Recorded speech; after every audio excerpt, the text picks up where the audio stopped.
খুমটাইৰ পৰা প্ৰকাশিত চাহ জনজাতীয় অঞ্চলৰ একমাত্ৰ সংবাদপত্ৰ জননী বাৰ্তা সংবাদ গোষ্ঠীৰ এক বিশেষ পদক্ষেপ গ্ৰহণ কৰা পৰিলক্ষিত হ'ল। উল্লেখযোগ্য যে হাউতলি বাগিচাৰ চাহ শ্ৰমিকৰ ঘৰে ঘৰে গৈ বিনামূলীয়াকৈ সংবাদ পত্ৰ বিতৰণ কৰে জননী বাৰ্তা সংবাদ গোষ্ঠীৰ তৰফৰ পৰা। এটা নজিৰবিহীন কথা হৈছে, কাৰণ কিলি স্বাধীনতা কালৰ পৰা বৰ্তমান সময়লৈকে চাহ বাগিচা অঞ্চলত বাতৰি কাকত কিনি পেলাই পঢ়াৰ কোনো হিষ্ট্ৰী নাছিলে।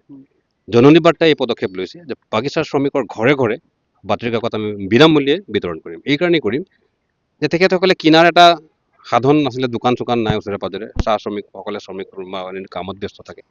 আমি যদি তেখেতসকলৰ ঘৰে ঘৰে দিবলৈ চেষ্টা কৰোঁ, প্ৰত্যেকটো ঘৰত পঢ়া শুনা কৰা ল'ৰা ছোৱালী আছে, সেই ল'ৰা ছোৱালীবিলাকে যদিও কিছুমান বস্তু বুজি নাপাব কিন্তু পঢ়িবতো পাৰিব।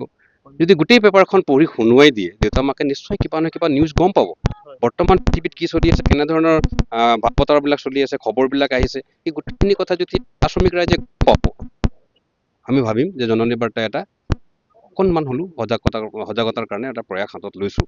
আৰু আমি এটা আহ্বান জনাব বিচাৰিম আপোনালোকৰ যোগেদি, যিহেতু কি কাৰণ অসম চৰকাৰে আজিলৈকে আমাক তেখেতসকলৰ আওতাত তথ্য জনসংযোগ বিভাগ যিজন সঞ্চালক আছে বা এই বিভাগটো আছে অসম চৰকাৰৰ, তেখেতসকলে 2021 চনতে আমাক ভাৰত চৰকাৰে স্বীকৃতি দিলে, কিন্তু আজিলৈকে তেখেতসকলৰ ইনলিষ্ট কৰিব পৰা নাই। আজি তেখেতসকলে যদি আমাক কৰি দিয়া হ'লে অন্যান্য বাতৰি কাকত যেনেকৈ জীয়াই আছে, চলি আছে, আমিও জননী বাৰ্তাখন চলাই থোৱাত আমাৰ যথেষ্ট সহায়ক হ'লহেঁতেন। যথেষ্ট প্ৰত্যাহ্বান আছে, কাৰণ আমি নোৱাৰিছোঁ, এতিয়া আমাৰ অসুবিধা হৈ পৰিছে। আমি ভাবিছোঁ যে আটক ধুনীয়াকৈ কৰি পেলাই যদি আমি সাপ্তাহিকী কৰিব পাৰোঁ, সাপ্তাহিকী কৰিলে হয়তো ছাত্ৰ ছাত্ৰীসকলক আমি কিবা দিব পাৰিম।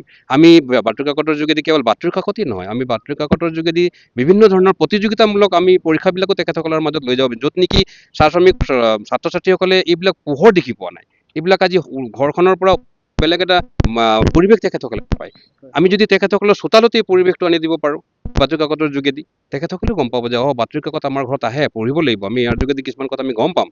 গতিকে আমি বাতৰি কাকতখন প্ৰতি বিষয়ে সজাগ কৰিব লাগিব।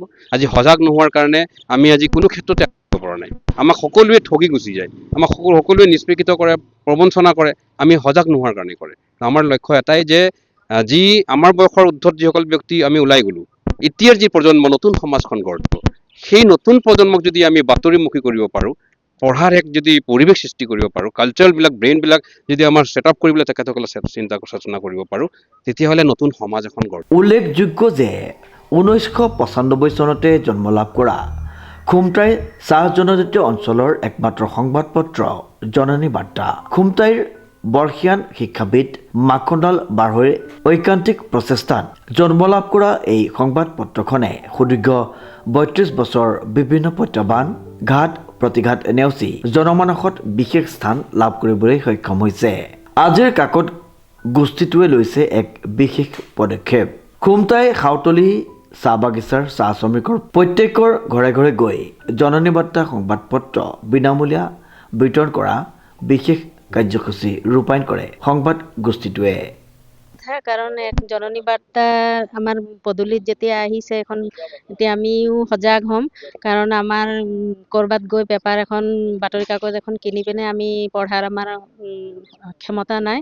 গতিকে আমাৰ বাহিৰত ওলাই যাবলৈও সময় নহয়, আমি বাগানত কাম কৰা মানুহ, ৰাতিপুৱা যাওঁ গধূলি আহোঁ। গতিকে যদি ঘৰতেই পাওঁ পেপাৰখন, তেতিয়া আমাৰ নিশ্চয় বহুত উপকৃত হ'ম বুলি মই আশাবাদী, আৰু ল'ৰা ছোৱালীও নিশ্চয় বহুত আগবাঢ়ি যাব বুলি মই ভাবোঁ। আৰু এই বাতৰি কাকতৰ যিসকল সম্পাদক উদ্যোক্তা, তেওঁলোকলৈও অশেষ ধন্যবাদ জ্ঞাপন কৰিছোঁ। কাৰণ বাগানৰ ল'ৰা ছোৱালীৰ কাৰণে ইমানখিনি যেতিয়া চিন্তা কৰি সিহঁতি আগবঢ়াই যাবলৈ চিন্তা কৰিছে, আমিও বহুত সুখী তাৰ বাবে। আৰু এতিয়াৰ যুগত তেনেকৈ পিছ পৰি থকা যুগ নাই, গতিকে চবেই আগবাঢ়ি যাবলৈ চবৰে আগ্ৰহ।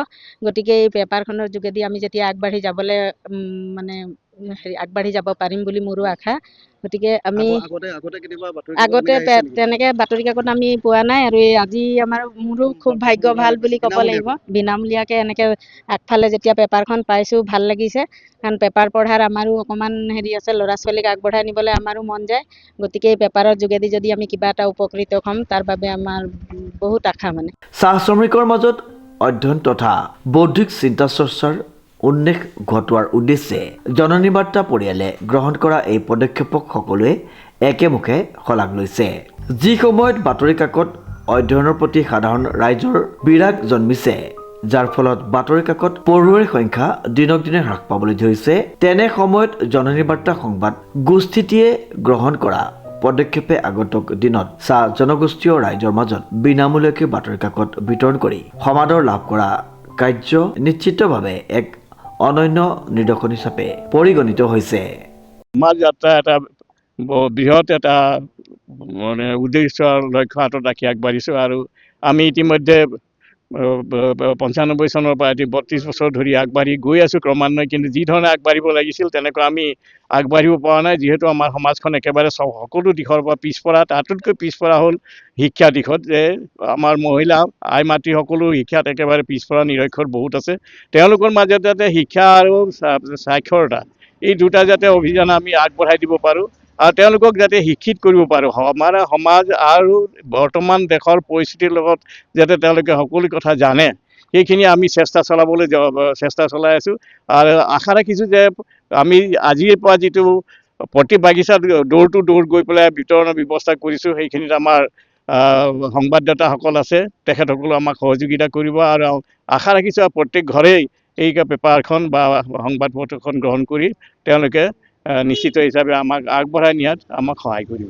এই কাকতখনৰ যিহেতু এক ইতিহাস আছে, যথেষ্ট জন্ম যান্ত্ৰণা আছে। তাক মানে কি আটাইতকৈ ডাঙৰ সমস্যা হৈছে আমাৰ সমাজখন নিৰক্ষৰতাৰ মানে জালত একেবাৰে বেৰ খাই আছে, হাঙুৰ খাই আছে।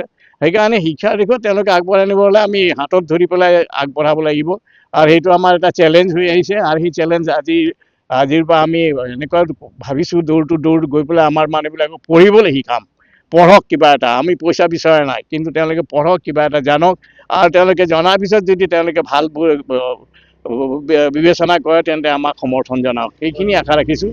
আৰু আমাৰ এই প্ৰত্যাহ্বানটো থাকিব, যিহেতু আমি এটা পিছপৰা সমাজৰ পৰা আগবাঢ়িছোঁ আৰু আমাৰ সমাজখনৰ মানুহবিলাকক আমি আগবঢ়াই নিবলৈ মই সমাজৰ আমাৰ ব্যক্তিসকলক দুখ নিদিওঁ, যিহেতু তেখেতসকলে শিক্ষা নথকাৰ কাৰণে সংবাদ পত্ৰৰ যিটো মূল্য তেওঁলোকে অংকন কৰিব পৰা নাই, বুজিব পৰা নাই। গোলাঘাটৰ পৰা পল্লৱিকা বৰুৱাৰ এক বিশেষ প্ৰতিবেদন, নিউজ নাও।